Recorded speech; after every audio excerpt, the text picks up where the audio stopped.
UP के मुख्यमंत्री योगी आदित्यनाथ ने राज्य के सभी 75 जिलों के प्रशासनिक अधिकारियों को स्पष्ट निर्देश दिया है कि आगामी पर्व त्योहारों, मेलों और धार्मिक आयोजनों के दौरान स्वच्छता, सुरक्षा और सतर्कता को सर्वोच्च प्राथमिकता दी जाए। मुख्यमंत्री ने कहा कि यह केवल प्रशासनिक औपचारिकता नहीं, बल्कि यह सेवा और संवेदना का दायित्व है।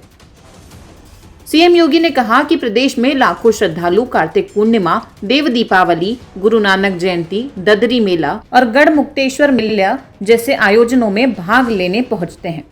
इसलिए हर जिले में सुरक्षा, स्वच्छता और ट्रैफिक प्रबंधन की तैयारी पूरी तरह सुदृढ़ होनी चाहिए।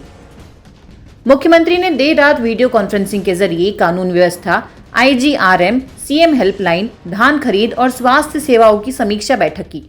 इसमें सभी मंडलायुक्त, जिलाधिकारी, वरिष्ठ पुलिस अधिकारी और शासन स्तर के अफसर शामिल रहे।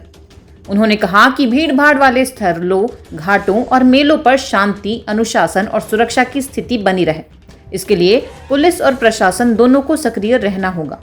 किसी भी प्रकार की अराजकता, अफवाह या अवांछनीय गतिविधि पर तत्काल कार्रवाई की जाए। मुख्यमंत्री ने यह भी स्पष्ट कहा कि किसी श्रद्धालु की सुविधा, सुरक्षा और सम्मान में कमी नहीं होनी चाहिए। यह हमारी जिम्मेदारी ही नहीं, कर्तव्य भी है।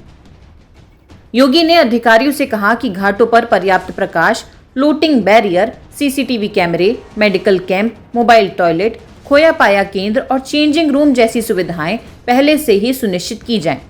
उन्होंने आगाह किया कि नदियों का जल स्तर अभी ऊंचा है और प्रवाह तेज है, इसलिए अतिरिक्त सावधानी बरती जाए। मुख्यमंत्री ने SDRF और NDRF की टीमों की सक्रिय तैनाती के निर्देश दिए।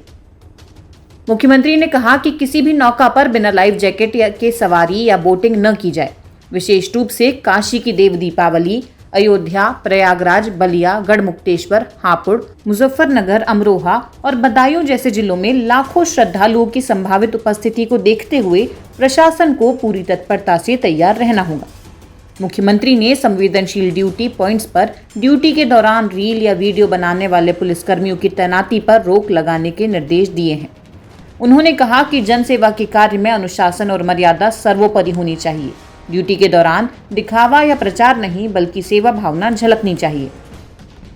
मुख्यमंत्री ने किसानों से जुड़ी योजनाओं की समीक्षा करते हुए कहा कि धान खरीद की प्रक्रिया सुचारू रूप से जारी रहे, किसी किसान को परेशानी न हो और किसी भी स्तर पर बिचौलियों की भूमिका न आने पाए।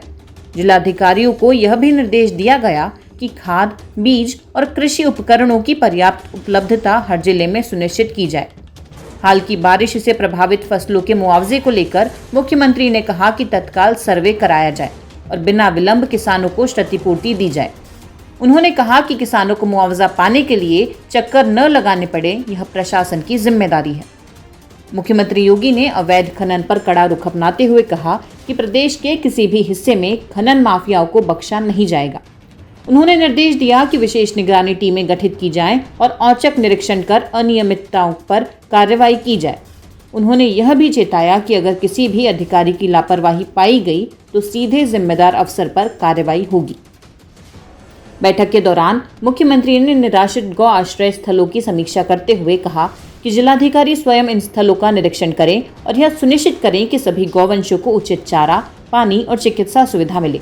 साथ ही उन्होंने आशा, आंगनवाड़ी, रसोइया और मानदेय पर कार्यरत कर्मियों को समय से भुगतान करने के निर्देश दिए।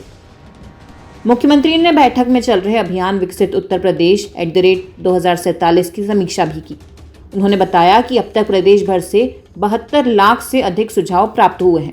जौनपुर, गाजीपुर, हरदोई, प्रतापगढ़, बिजनौर, गोरखपुर, बरेली, सोनभद्र और गोंडा जैसे जिलों से लोगों ने विकास को लेकर उपयोगी सुझाव भेजे हैं।